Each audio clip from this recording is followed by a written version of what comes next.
Senior Advisor at the ACLJ for National Security and Foreign Policy, Rick Grenell. Rick, thanks for joining us. You have a new blog that's up on ACLJ.org specifically talking about what's going on in Cuba. And I think there is a lot of misunderstanding. There's a lot of confusion of what's happening in Cuba and how that relates to what's happening even in the streets of America. As we saw over the weekend, there were protests and demonstrations, I guess is more what you say, throughout the streets of America with people supporting the freedom of Cuba. We saw a protest in front of the White House where they were flying Cuban flags, American flags, Trump flags. It was an interesting display to see.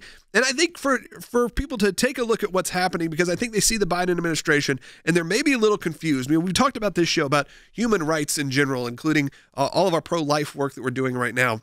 Well, I think that also relates to things like this and what's happening in Cuba, and that it doesn't seem like our support is as strong as it should be for the people when we've all known for decades that it's been a rough situation there. It's such a good point, Logan. It's great to be with you today. Look, I think that something has happened over the last couple of days.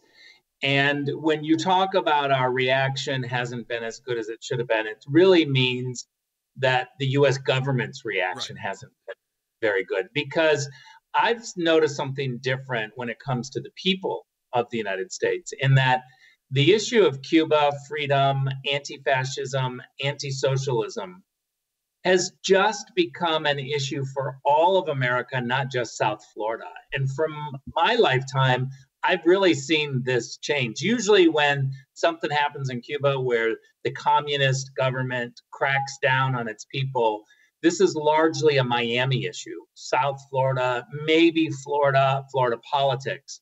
But what we've seen, as you rightly pointed out, is protests at the White House in our major cities across America. And I think the reason is that people are feeling like they're seeing the signs that the government, the media, big tech here in the United States are beginning to collude against them.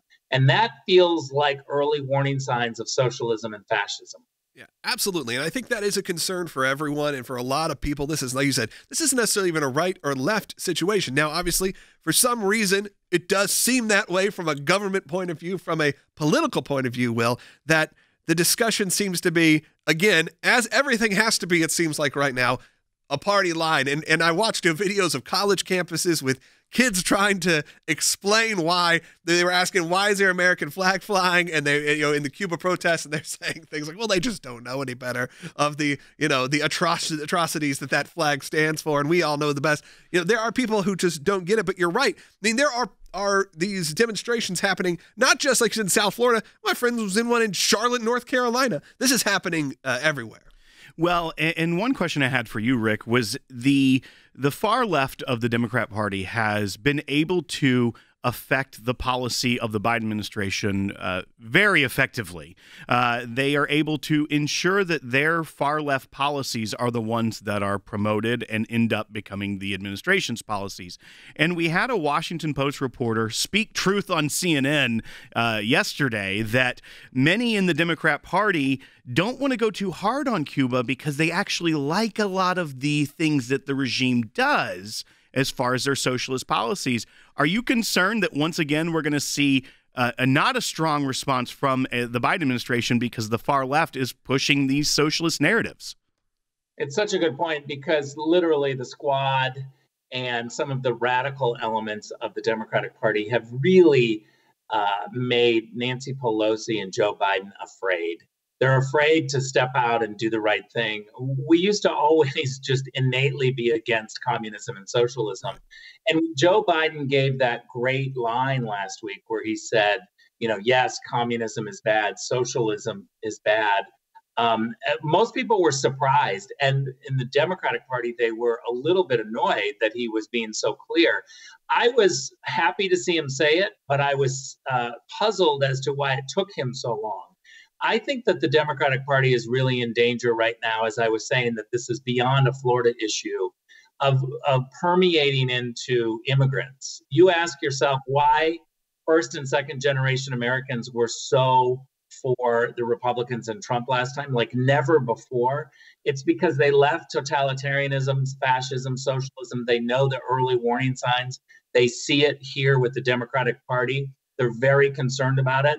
And I think that the Biden team is overcalculating that this is just a Florida issue. The Democrats have given up on Florida, and they've written it off towards Republicans. And when they see the Cuba issue, they chalk it up to, well, let's just ignore it because it's just a Florida-centric issue. They're missing that it's not. It's a first and second generation American issue yearning for freedom and liberty. Yeah, this is an uprising of people that we really had hoped and dreamed would happen at one point in Cuba and then also in our own streets. And you brought up in your blog that, in 2009, when there was the Green Revolution in Iran, that there was also sort of a soft response to what happened with the Obama administration.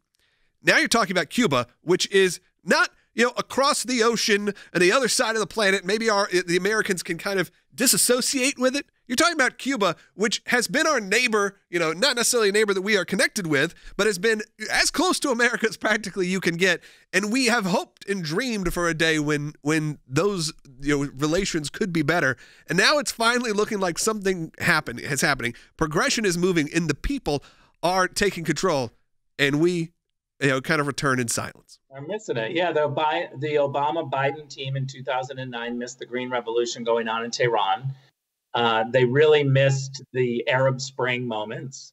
And I don't mean to send U.S. troops. I mean, that seems to always be the default position. But there are ways that we can help, like making sure that the people have access to the internet so that they can talk amongst themselves and coordinate a response. Having them being able to communicate is certainly one big thing. But I think what we're seeing now is Iranian Americans, Chinese Americans. There are a whole bunch of people who are watching what's happening in Cuba and sensing that the Democrats keep missing these big moments in other countries when people are yearning for freedom. And so the Cuba situation is just a reminder to a whole bunch of other people that the Democrats have really failed to represent them.